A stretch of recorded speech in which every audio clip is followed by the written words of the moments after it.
Welcome to Guns 101. This is our introduction to firearms for brand new gun owners.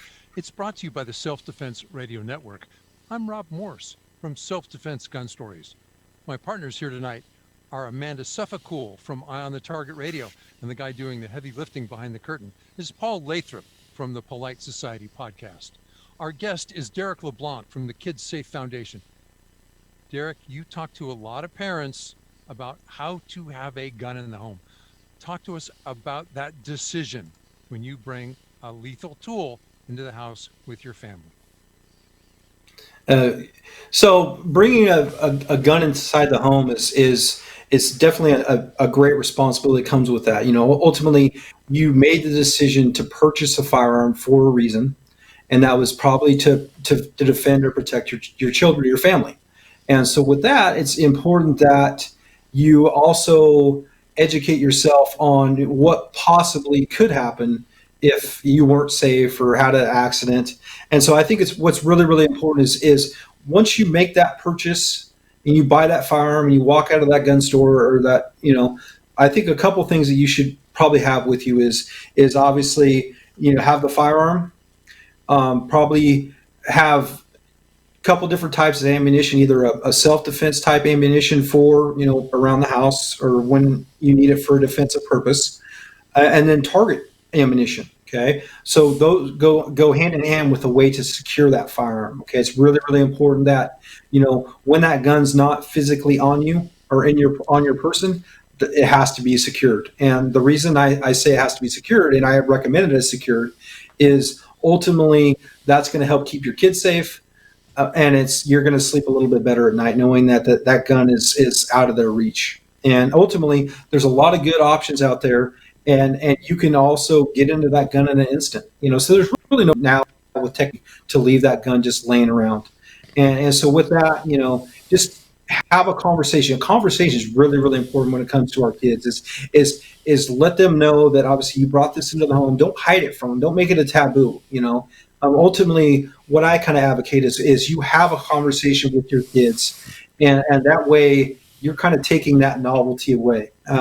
I never want to, because if you treat it like it's a taboo and they don't want to touch it, they're going to want to touch it. You know, you say, don't touch that, that's hot. What do normally kids do? They would gravitate towards that. And so that's why I really encourage you to, you know, empower your kids to make good, safe decisions by educating them. And there's a lot of good information out there on the internet, and there's a lot of bad information. But obviously, a firearm, proper storage, education, they all go hand in hand. Well, I'll tell you, Derek, I think those are great, absolutely great points. One of the instructors that I've taught with over the course of years has, when he brought the first gun into his house, and he had little kids. So his littles wanted to play with it. And he was like, okay, here's the rules. And the rules are, I need help cleaning it, but you can't help me until you can tell me the 3 safety rules. And so he would tell them the safety rules until they could repeat them back. So they understood them and repeated them. Then he gave them a Kleenex and let them rub the gun clean as he's cleaning it. So it's all apart, and they got to polish and rub and dry on it. So they were involved and they were engaged, yet they were not in any peril at all. So it was not a secret, and it wasn't, but they knew that there's responsibility. In order to be able to handle it, to be able to be involved with it, there's things they had to know. It's sort of like, you know, if you bring home a motor scooter, you don't just say, okay, here, I'm just going to put you on it and away you go. Here the you know, keys. there's little steps and there's little things that they have to understand first. Rob? I did almost exactly the same thing. Kids are attracted to shiny objects.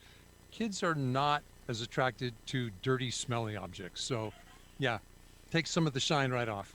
And they're not attracted to work. Yeah. So when you take the shiny object and make it work, it changes that dynamic a little bit. But I absolutely agree with Derek's psychology of this, that if you come in, look both ways and hide it in the closet, that's where the kids are headed. Well, ultimately, what we're trying to do is introduce rules rules give us structure. Structure enforces order. That's what we're trying to do. And we find in scientific studies that kids at a young age, they're more likely to follow the rules if you present them properly.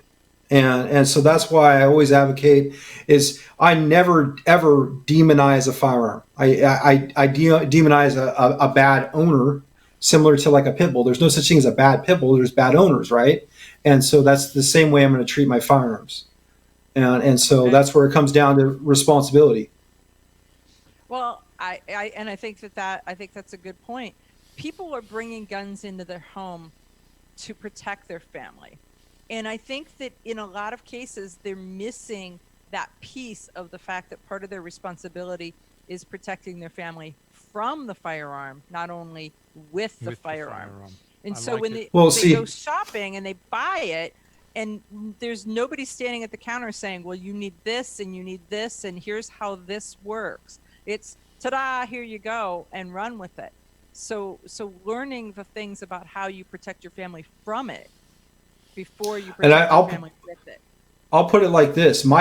Every one of my firearms that I have and I own is useless if one of my children is hurt with it. Okay? So, and that goes for if my neighbor is hurt with my firearm because I didn't identify my target. So the people that I buy this gun for a reason to defend myself from, if somebody is caught in collateral damage, I mean, it's these guns are worthless.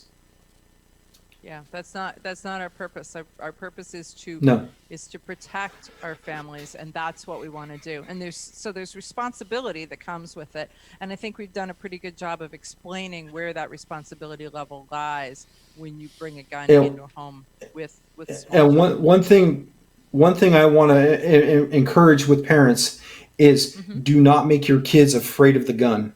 Okay, and I meet a lot of kids. And I hear a lot of things that teachers are saying, and they're kind of using their pulpit, and they're actually making our kids afraid of an inanimate object. Okay, so I encourage you to not necessarily be welcoming when it comes to the firearm and your kids, but have that conversation. Make sure that they are educated. They know that if used properly, I will never get hurt. And so there's nothing to be afraid of. Fear is really damaging to young minds. Well, I agree with that 100%. I mean, so look at it this way. Right now, in the month of March, 2.5 million new guns came home with people. 65% of those were formerly non-gun owning households. Okay, so when you look at it, it says that the world got to be a scary place for a lot of households in the month of March, where they were like, oh my, whose job is it to protect me and my family? But what they want to do is they knew at any time that they could go get a gun if they needed to get a gun. If we vilify the gun and we make it to where children believe that guns are bad, our next generation of senators and congressmen and representatives are coming from our children. And so what will happen is that their children will not have that ability if the world goes south, for them to make the decision to have a gun versus not have a gun.